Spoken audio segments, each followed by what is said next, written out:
Thank you, everyone, for coming today. We're very excited to have you all here. We have a lot of clients in the room, a lot of partners. Super excited to receive you all here and talk a little bit about this, what's ahead of us, right? So there's a lot ahead of us, from geopolitics to elections to technology, right? So there's one thing is certain, is the future is very uncertain, right? And now how actually we have to tackle that with technology, right? So CI&T, for the ones that are not familiar with the brand, it's a technology transformation company specializing, be ahead of the curve in whatever is happening in technology and helping our clients to bridge the gap, right? So we've been doing this for 29 years. It started with the internet itself, and many waves of big transformations like cloud, mobile, agile, and now, right now, of course, it's unescapable to talk about GenAI, right? Which is probably what people will be talking about in the stage here today, right? And that's actually the topic for today. We have a whole agenda packed, right? So not go through all the panels there, but many panels. We're going to finish with a lunch here. If you want to stick around, there will also be a tour of the trading floor for the ones that actually joined that around 11:30, right? So people will be bringing you guys that sign up or want to go from 11:30 on, and you can go back and come back here for lunch afterwards, okay? So with no further ado, I want to get my panel, for my first panel going. Alisa Cohn, author, Fortune collaborator, and executive coach, will be moderating this panel with Ruth, Jen, and myself, apparently. So with no further ado, let's get this started. Fantastic. Wonderful. Thank you so much. It's such an honor to be here with you all today. And as Bruno said, my name is Alisa Cohn. I'm an executive coach, the author of a book called From Startup to Grown Up. And I'm a contributor to Forbes. So I'm very excited on this topic because really digital transformation is everywhere right now. And so I wanted to maybe start, Bruno, by kicking us off by asking you, tell us a success story. Give us set the scene about digital transformation by giving us a success story. I think in the context of today, I think our most successful clients are the ones that are in the prospect of GenAI, right? So what they're doing, I think that's I think the biggest question, how we move forward with this, right? So much uncertainty. I think the ones that are doing really well are the ones that actually started, not now, but started 12 months ago, and already doing a good balance between risk and reward. So of course we see other clients and we try to advise them what we think is not a good strategy, actually look for the shiny objects. That's actually what it's very, very tempting to tackle those who changed completely the way we interact with customers, personalization, hyper-personalization, new products. But when you start with that track, usually you get stuck, okay, but then we're talking about exposing data, customer data, risk of hallucinations, and then you get stuck and you don't move, right? So our clients that are actually moving, they actually start with kind of a focus on efficiency, getting that technology to work for you in fast returns, kind of automating tasks internally they're not exposed to customers, right? So it's a more inward focus. So, applying them to customer service, to software development, and some of them are actually already capturing there are 2 banks that have been working with us for 12 months. They're capturing 2x productivity gains on the software development process, right? So that's massive. We're talking about savings, hundreds of thousands of hours of development work, right? That actually, gives you confidence to actually keep investing, and then from a point of view of knowing and again getting everybody confident, then move to the shiny objects, right? So that's what we're advising clients to do. Start with the obvious, the least risky, and then move on to the kind of the upward quadrant here with the nicest. Big exciting things. I love what you just said, because really forward motion is one of the core skill sets, as well as kind of getting started and starting early. Ruth, you've seen so many companies go through this process. What are some additional core skill sets and processes that you think are essential with this transformation? And again, share some examples if you can. Yeah, it's great to meet everybody. So I've been the CIO at 2 public companies, and now I'm helping other companies adopt new technology. I've been parts of really, really positive, really great transformations in organizations, and also really seen them struggle. And I hate to be a little bit controversial, but I don't think it has a whole lot to do with process. I think it has a whole lot to do with a leadership team being super on the same page and collaborative and all incentivized in the same way.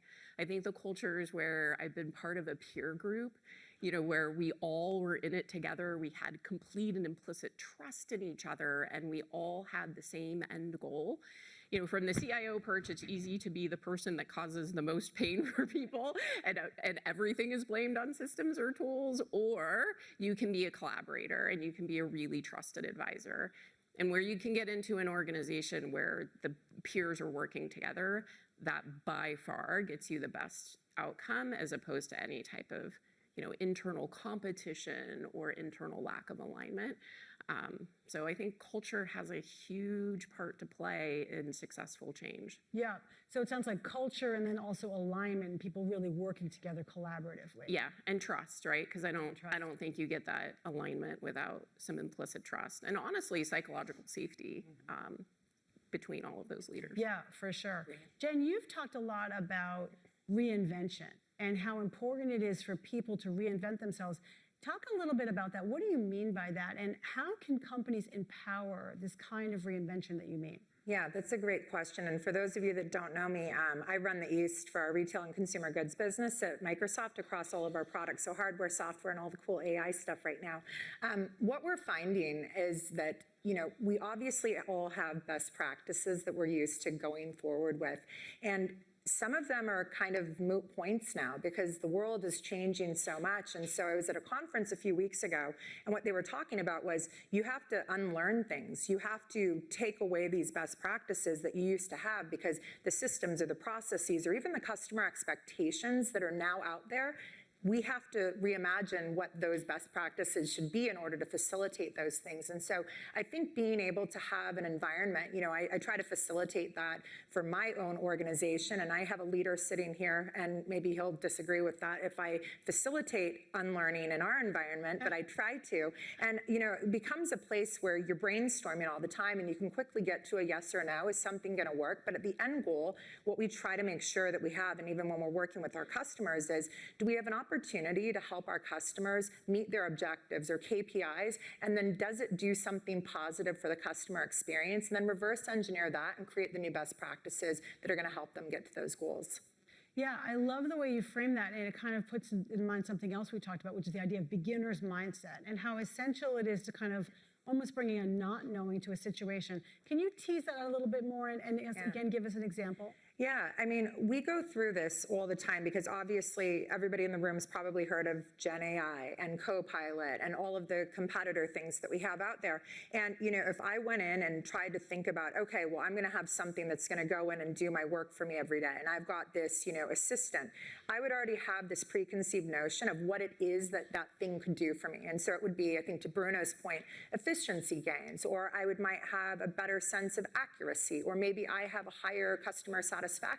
That's great, and that can be the starting point. But I think the, you know, exponential things we're going to get through all of these new technologies and the new ways in which we're looking at digital transformation is probably going to be because we have not rooted ourselves in trying to hit efficiency or our satisfaction, but thinking about the unknowns. What else could it do? And then quickly understanding that and then making some pivots. So I think ensuring that you've got an organization where everybody has that beginner's mindset, but you have a fluid and dynamic way in which you're looking at things and making those adjustments as time goes on. Yeah. I want to amplify something that Jen just said. So in my spare time over the last few weeks, and just indulge me here, I'm a bit of a nerd. Right? Definitely the nerd here. Most of the people here are. Good. Yeah. You're going to be in this with me. I've spent my spare time actually building, right? Coding, right? Like getting in it, using open APIs, and building some pretty cool stuff. And what I I bust out an IDE and spin some code like once every year just to make sure I still have empathy for the people who actually work for me. But it has been illuminating from a beginner's mindset perspective, because I went in with some preconceived notions of like, this is what GenAI is going to do for me, and this is what it's not going to do, and is it going to be hard to make it actually do things, because it doesn't actually do things unless you make it do things. Nobody knows that yet, except for us in this room. A lot of people don't know that yet. And what it made me do is go through this entire very fast cognitive shift and really open my mind up about, oh, okay, like I now really understand what's happening, and I can really start to think and brainstorm in completely different ways.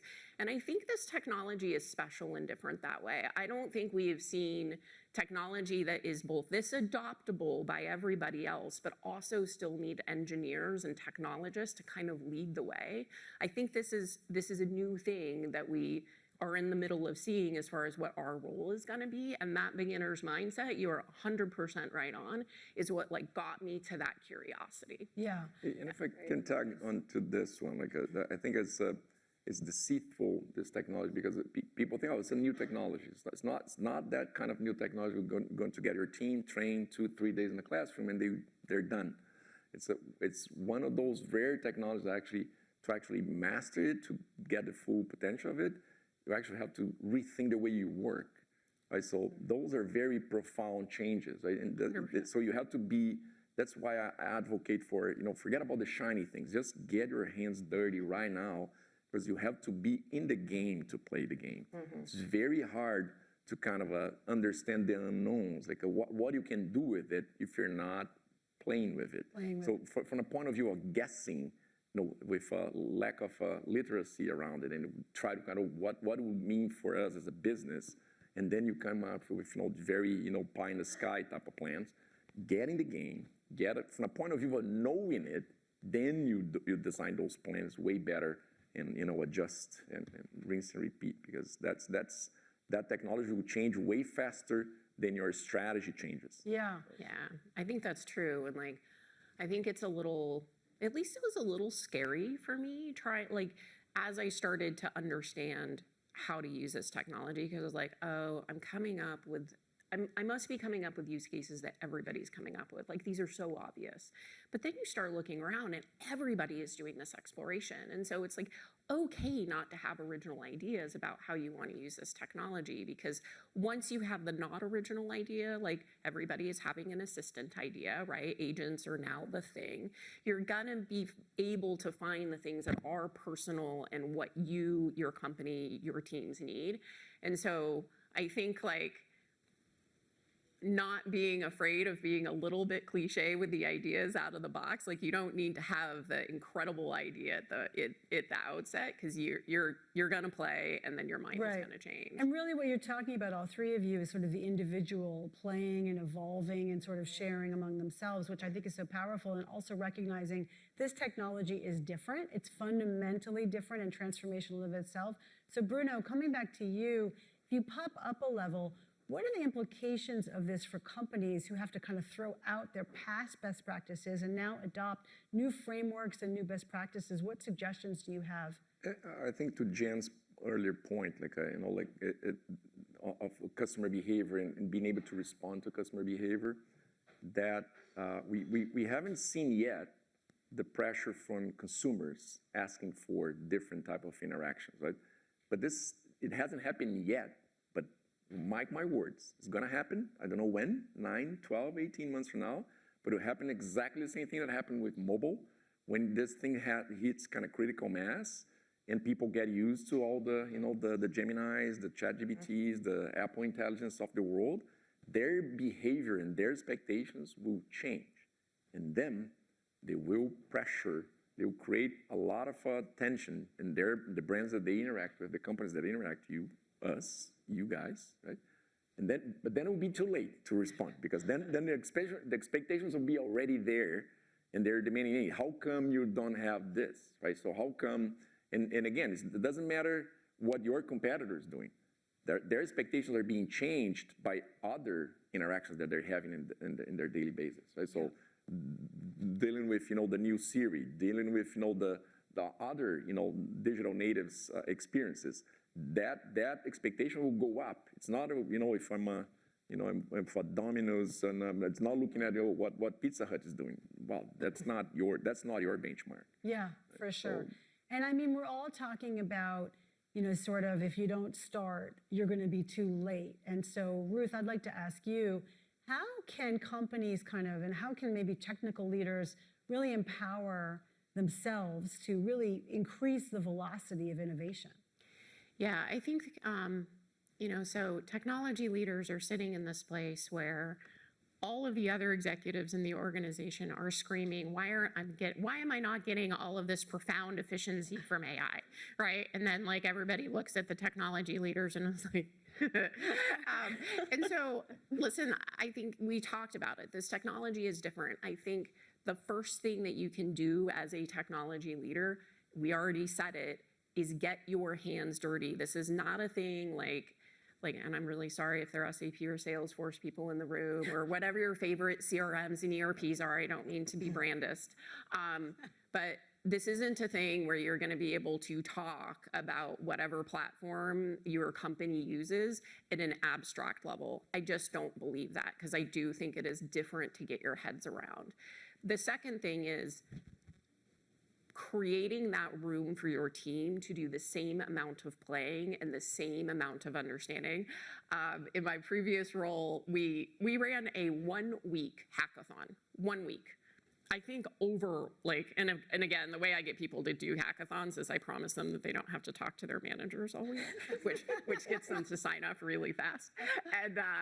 And so they had 3 days to code and to come up with things. We had 10 innovative ideas from 35 people who joined this thing. And so time to go back to some of the old school innovation ideas of give people time, they must play. You will go through a cognitive change in playing with the technology. And then it's gonna feel like wasted time and you're gonna have to accept it. This is, not to use another cliche, but this is a fail fast situation where the more playing, there's gonna be great ideas, there's gonna be bad ideas, be ready to throw out the bad ideas, but just give people the space. Because what's going to happen is your organizations need to lead the way. Mm-hmm. They're going to need to go out to your sales organizations or to your services organizations and teach and evangelize how to use the technology and enable it. So if your folks aren't the people who can have that conversation, all that's going to happen is a bunch of top-down pressure, a bunch of frustrated people, and no place to go to get the help they need. So it really is a pretty profound enablement change for our organization. For sure. And, Jen, just following up on that, there's also this idea of debriefing when you're gone. So you've talked about, we've all heard about postmortem, but you've also talked about a premortem. Mm-hmm. Can you talk about that and relate that to what we've been talking about? Yeah, I wish it was me that came up with it, so I'll give credit where credit's due. So most of you in the room probably have seen or heard or follow Adam Grant, one of the organizational psychologists out of Wharton. So I had an opportunity to hear him speak a couple weeks ago at another event, and he was talking about what he does when he is working with customers that are going through, digital transformation or even just organizational transformations. And he said, a lot of time people are assessing what happened after it's too late. And so he said what he loves to do is get everybody in the room, whether you have a pursuit you're going after, whether it's a project, whatever it might be, you get everybody in the room and you start ideating around what could go wrong? What do you think happened? Why do you think we lost this deal? Why do you think this project didn't result in, the outcomes that we thought it was going to? And he said it'll allow you to go back and, reverse engineer what could go wrong so that way you can get ahead of it. And I thought that was such a novel way of doing it. You don't wait for defeat to happen, you get in front of defeat. And I think right now with just how everything is, so crazy, all of the things we all are having to learn and these new habits, to Ruth's point, that we're having to develop, it's making sure that we can get ahead of things, but see around corners that we may not know exist. And so this is something that, I've shared with my organization, and I'm hoping we can kind of adopt that as we're thinking about how we make sure people can see success quicker and get around some of these roadblocks and hurdles that we might end up having. Yeah. Ruth, how, in terms of getting ahead of things, how would you think about structuring technology organizations these days? Yeah, this is such a tough question because all technology organizations, especially the internal ones, are totally driven by cost. And so you're trying to figure out how to balance this. Okay, you're going to get a limited budget. You have like these 5 major things that you need to go change in the business. What are you going to do? And while I've always known it was the right thing to do to up the enablement ability of my organization, it's always been hard to invest there. And by what I mean by that is, like, in the old days, you had like business intelligence COEs, right? Like the center of excellence, like concept where, you know, you had people that were providing some services for development and helping people adopt some new technology. I think if I were to reform a technology organization, I would put way more resources in that accelerator kind of enablement function area and just bite the bullet, hoping that I would get the efficiency out of faster development from the technology that we have. Because as I said, if you don't create these enablement accelerators, COEs, whatever you want to call them, functions that are helping the business adopt this technology and become bleeding edge, you're going to get a lot of, if you don't do that, the problem is you're going to get so many people frustrated with the organization, frustrated with the technology, and you're going to be kind of adrift, quite honestly. And so I think there's a reallocation of funds that need to happen. I think you got to go search for the efficiency in development speed through this technology, and then enable the whole rest of your company to use this technology. And that's a tough thing to say, because like all of a sudden IT is building less and helping more, right? but you know, we like to build. We're gonna have to accept that the computers are going to do some of that for us if we can help everybody else be successful. Yeah. But to your point, like we have some, like the clients that joined us like 12 months ago in this journey. They're already doing this, and I can't mention the names because what they're doing, they're not freeing up budget. They're capturing 30-50%. Sure. You know, the freeing up that capacity, and with that extra free capacity, they're doing all the innovation, the technical that they did never get it, right? Yep. So they finally, and they're not kind of giving back to the business, there's not slashing their budget for next year in 30%. Right. They're kind of keeping it there. Yeah. So that's why I'm not telling who they are, because they're kind of obfuscating that kind of budget for their business. Well, but they finally have bandwidth now to actually do, the things that are. But that's exactly it, right? Like, as technology leaders, if you can figure out how to get this first set of efficiency in your own organization to free those funds up and help everybody else, you're going to be the hero of these companies. If you don't do that, there's a real risk that it's going to get out from kind of under the company. Or honestly, like, I think it's going to be very, very hard. Like, what we're seeing is, if you throw ChatGPT or any one of them, I don't want to be OpenAI specific, out into companies, you get a little bit of usage, then people wander away, right? And that's going to be very, very, very frustrating when all anybody can talk about is the efficiency that you're supposed to get. So again, it's on our heads, which is an awesome opportunity, right? This is like probably the most help we've been able to give organizations in quite some time. It's a very exciting time, but it's going to get more exciting. In a moment, I'm going to ask you all for just a super quick prediction, what we're going to see in 1 to 3 years. Then I'm going to ask all of you if you have questions for the panel, because we have really experts in the room to help empower you with tactics and specifics. So Bruno, I'm going to start with you and across the board. What predictions do you have? What are we going to see in 1 to 3 years? Here we go. Yeah, I think in 1 to 3 years, I think what will happen, that's what I described earlier. Like, consumers will get used to it.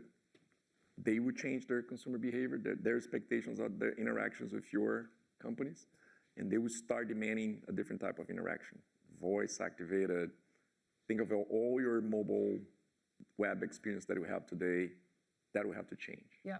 That will have to change to adapt to a new reality, and this will start in, 12, 18, 24 months. All right. When we hit critical mass and people, get used to those things, and they start demanding that type of interaction from everybody else. So okay. that will happen. Get ready. I love that. Ruth?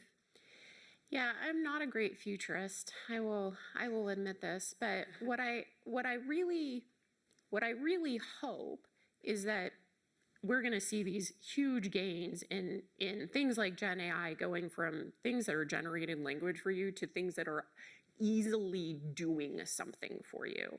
And once it is doing something for you without a tremendous amount of engineering behind it, then I think what will be interesting is whether, as humans, we become really good at interacting with the computer and you get trained by the computer, which I see all the time now. It's like I'm becoming a really good prompt engineer. So like the computer's training me to talk to it instead of the other way around. What I really, really hope is that we manage to pull the technology the other direction, and that this technology actually helps us become better at being human.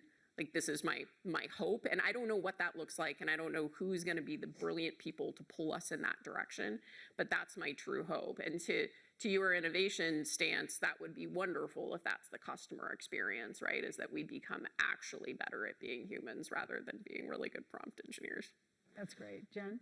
I feel like you're in my head. You're my I mean, sister. we're essentially the same person. We might be. Yeah, so we had a whole thing. Yeah.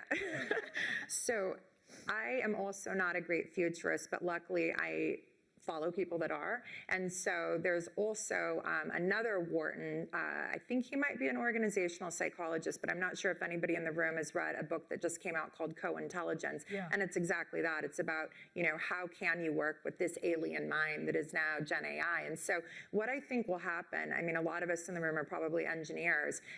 I'm finding that the skill sets that I probably would be looking for and hiring for are going to start deviating away from those abilities of coding and stuff like that, and really going into, can you assess information? Can you create something out of that data? Less around, can I go in and code in whichever language, but really, how can you take that information and do something innovative and transformative with? And so I think we're going to start seeing, just like VC funds hire right now, a lot of creative thinkers. They hire people with philosophy degrees, and they hire people with humanities degrees. I think we're going to start seeing that more and more. And I think it's going to allow people to, have both sides of their brain working, hopefully, at work. That's fascinating. That's wonderful. So I'm going to ask all of you right now to turn to the person next to you, and for 60 seconds, brainstorm a question you'd like to ask the panel, and you'll know when to stop because I will stand up, okay? Ready? Turn to the person next to you, brainstorm a great question for this panel. Mike, I'm inviting you to come back. I'm inviting you to come back. Do we have microphone holders? If you can hear me, clap once. If you can hear me, clap twice. Yeah. If you can hear me, clap 3 times. Okay, very good. It quieted you down. Okay. We have microphones, Stephanie or Arlie. Oh, we do. Okay, great. Great. Who wants to start with a question? I'm going to look right in the back of the room because we always ignore you. Yes. You can stand up and we'll get you a microphone. Or you don't have to stand up, whatever you want. Hi. Hi. Oh, okay.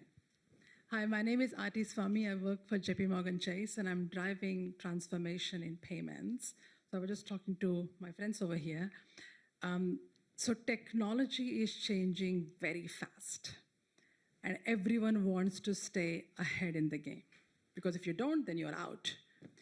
So while we are doing this and all this new cool stuff we talk about, how do we make sure that we implement this responsibly, that it doesn't go and backfire us? Ah, what a great question. Responsible integration, even though we are moving too quickly, what some would say. Who wants to address that? Microsoft? Yeah. Yeah, Microsoft. Happy to. Would love nothing more. No, I think, the conversations that we have all the time, and we have the same conversations internally. And so, one of the charters right now, since this has been emerging for us and what Satya has pushed out, is how do we treat it responsibly? And so obviously we've got governance principles in place, but I think ensuring that, you start with the data foundation and that you have the checks and balances in your data foundation. And it's, almost as if you're, in the military or the CIA. It's making sure that you've got permissions set at each of the respective areas, but you're also not going out and doing things that you don't understand what the entirety of a flow looks like.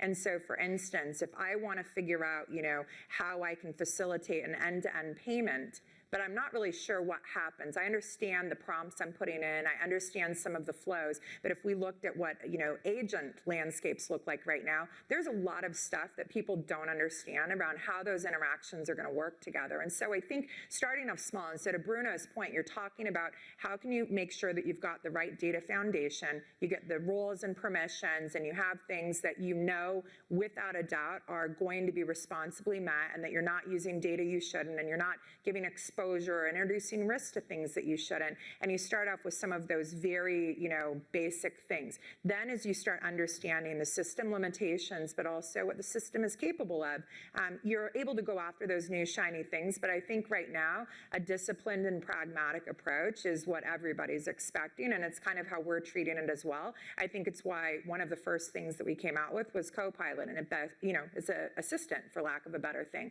Then we've dabbled into things like our security offering. But, I really think that it is a challenge that every single company is going to have. And so making sure you also have a governance committee internally that has, the mottos and the charters that you guys all agree to, and making sure that not only your internal organization is facilitating and following those things, but ensuring that everybody that you work with, your customers and partners, are also sharing and buying into that, because there's a lot of connection points that you have to be mindful of. That's great. Thanks, Jen. Other questions? So just making sure that if your concern is more on biases and kind of ethical biases, that will have to be built into the LLMs, the foundational models themselves. Right? So, but the good thing is that they can be kind of isolated and reverted. So all the companies are working on that, kind of to remove that bias. But on security side, that's kind of that's already, the technology is already there. You can get into a contract with Microsoft today or Google, where you can have your own instance of your data. It will be isolated, secure. The data that you put there will not feed into the model, so it will never become public.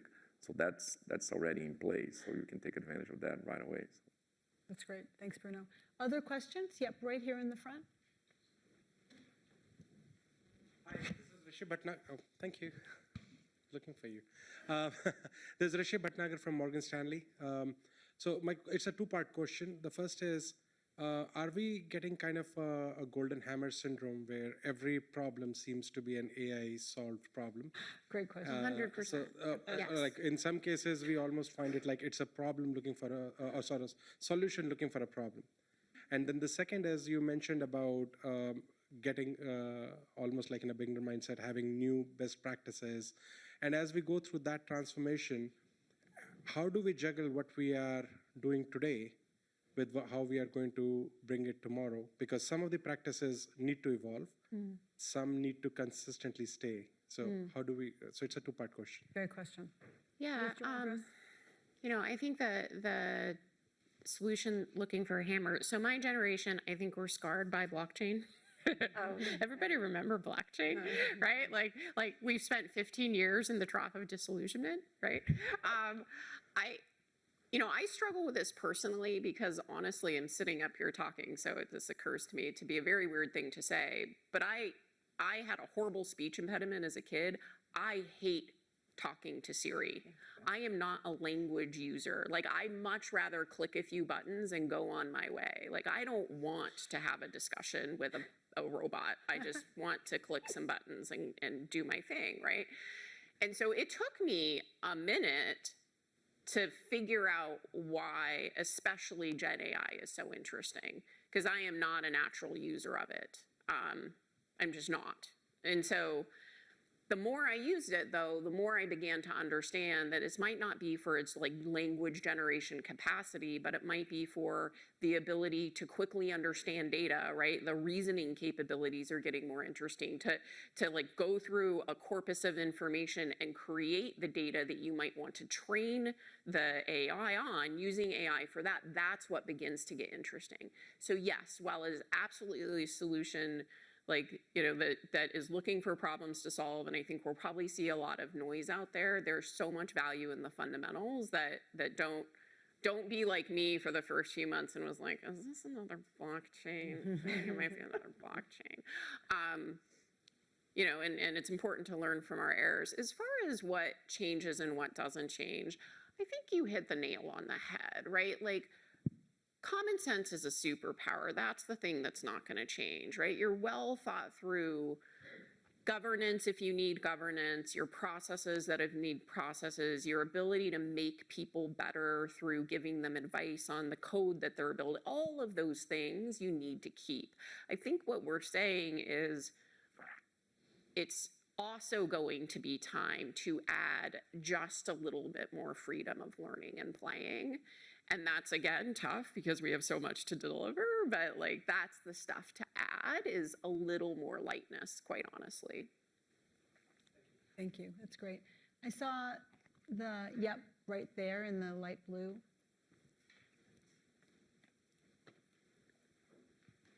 Hey, this is Anurag. I'm an AI strategist at Microsoft. So Jen, maybe you should connect later. Hi. So I work with a lot of Fortune 500 customers, and one key question they ask me is, how do we increase the ROI of our AI solutions, right? Now they've implemented it. Now, how do they make it more efficient? And like, how do they go about increasing revenue out of it? Like, so that's like the top question. So I'd like to understand like your thoughts on like, what do you think about that? So I was at Axon, and Axon is actually one of the companies that has an AI-driven solution in the market that is doing quite well. So Axon is a public safety company. They're a wonderful company with a mission to cut gun-related, police-related gun violence by 50% in 10 years. Wow. So they're an incredibly mission-driven company, and the AI solution that they put out into the market is called Draft One, and it actually does a first draft of police reports for officers. So this is an incredible example of a beautiful use of GenAI. The last thing police officers want to do is spend their time writing a police report. Like, they hate it, and they spend 50 to 70% of their time doing it. And you don't need visual processing. The camera is picking up police officers are trained to narrate the situation. Oh, wow. So it takes the transcript, uses GenAI technology to then transcribe it, and then very responsibly requires the officer to go put in specific detail so that that you don't have a hallucination problem. And so these are the types, like, I can't answer your like what are great solutions, right? But I can give you some really beautiful examples of using this technology to drive revenue. But that's a very, very first solution, right? I think we're really seeing a lot of companies struggle with like, what's the revenue gaining solution? That's why I think a lot of people are all crazy about going and driving efficiency with it, which also gets you some problems, because actually I would love there to be more revenue driving product thinking in the space, and less like, let's go make humans better computers. Yeah, if I can, I think it's, I have a strong opinion that that's the wrong place to start, try to impact revenue. Because then when you're trying to find solutions to impact revenue, then you're looking at, consumer-facing, client-facing solutions, and then you get stuck into, okay, but how about hallucination rates, and what about, the exposure of data, consumer data? Then you get stuck, and you don't. Then happens the worst that can happen. You don't move. Mm-hmm. So our thesis is that we're helping our clients, and it's actually working for them. It's actually get your hands dirty with use cases that are internally focused. Go like put something that doesn't expose to customer, like get your customer service agents and put in their hands. So if there's any error, anything going on there, you still have a filter there. You have an agent. You're not exposing information directly to your customer, so you have zero risk, right? And you get all the benefits, not a top line benefit, but a bottom line benefits, because now you have agents that are way more productive. You can do way more, and you can scale. Same thing with software development. Like internal use cases, again, build their muscle, start the journey, and then you start aiming for higher, shinier things later on and impact revenue. Yeah, the one thing I would be irresponsible not to mention is the work that Axon did to put that solution into the market had a tremendous amount of work around responsibility, right? So they have an ethics board, they have a community board. Like, there was a lot of work done to make sure that the way this thing engaged didn't make any of our policing situations worse. And so Like to Bruno's point, it's much safer to start internally. There's a tremendous amount of landscape to start internally. If you're going to think about something customer facing, it is not something that you can do slapdash. Great, fabulous. Another question? Yes, in the middle. Perfect segue, honestly. So I'm Alan. I work as a senior e-commerce business analyst for Luxottica. So customer-facing wise, if you were to kind of generate a model for AI to kind of serve as a customer service agent or something down the line to kind of have that direct-facing conversation, how feasible is that? Probably speculative. Obviously, there are brands that do this now, but how feasible is that in the near future, and can businesses look to do that moving forward? Yeah, absolutely. I mean, I think we've come such a long way, both in terms of the functionality that's available, either through, your hyperscalers or adjacent cloud providers. But I also think we've come a long way in terms of the expectations of our customers. And so if I call up, I expect the customer service line to understand that I am a consumer in a brick and mortar experience, that I am a consumer online, that I've had a return, that I prefer black over white clothing or things like that. And so I think the ability for the technologies available now, ensuring that you've got your data foundation set up correctly, it's all there. It's just how you weave and stitch it together. And so I think right now, I think everybody on the panel has really talked to it, the evolving nature of what we're going to see from a customer expectation, they're going to expect it. I mean, and I think we might even be there before we think, because I know as a consumer, I expect certain things, and it's probably because of how I'm interacting, with Copilot or ChatGPT or any of the other products that are out there. And so I think right now it's figuring out who you can work with through, a technology provider or through a consulting partner,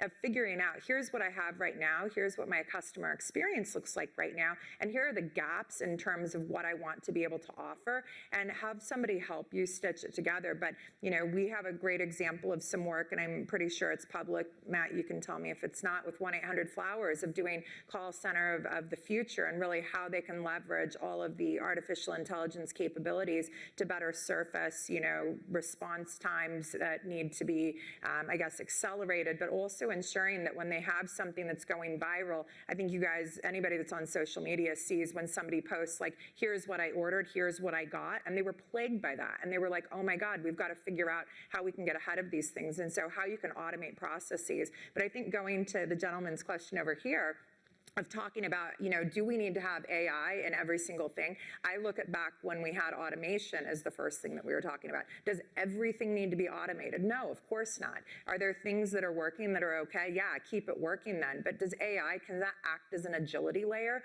to either facilitate, better customer experiences, to your question, or allow us to do something that we haven't even thought of? I think it's having that openness, but also having governance in place for that openness. Well said. I think we have time for one more question. Is there another question?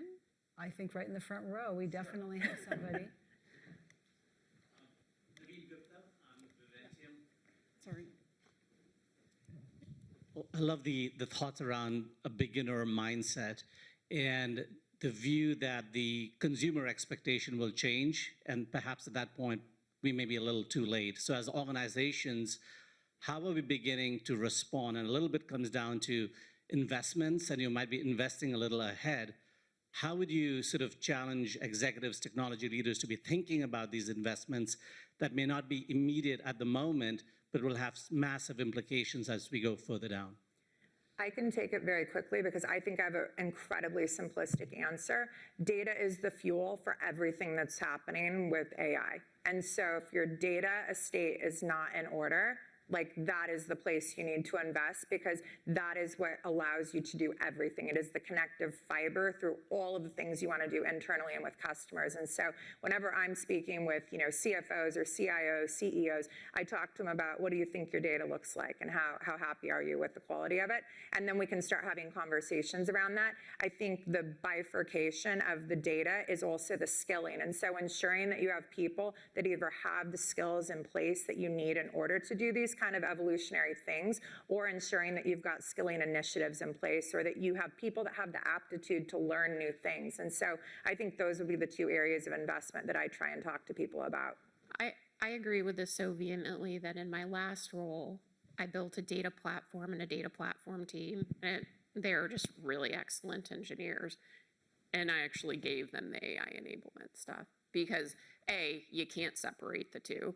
Almost everything internally, operationally in a company, they're going to want to do first with any type of AI is ask the data a question, right? So like you might as well think of those things as conjoined friends that you're not going to be able to do one without the other. And I happened to be lucky enough that I had a leader that I could give both of those things to, which was super beneficial.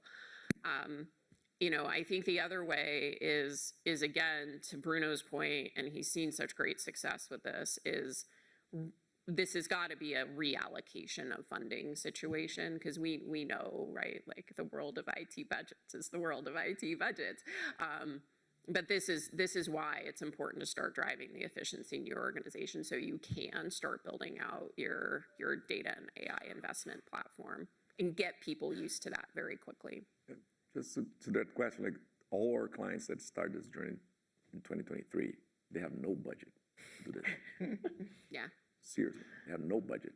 They started, but the return on investment on the productivity side, again, on the low-hanging fruit, software development, customer service, it's 30 to 50% right there, and very fast.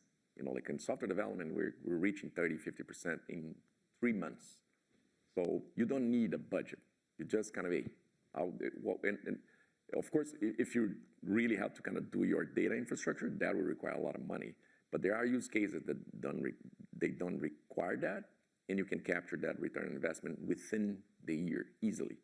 So there are use cases that you don't need to discuss, a big investment plan with the board. Just get it going. The other thing I would say is find some business partner evangelists. So I was very lucky to be at an organization that had a founder who had a phenomenal amount of energy in this space. So he made it unacceptable for his leadership team not to start driving this direction.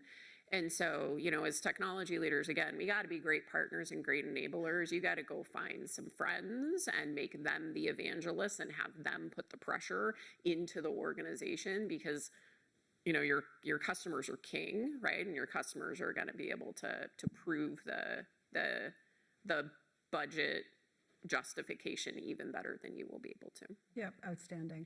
Please join me in thanking the panelists. Thank you.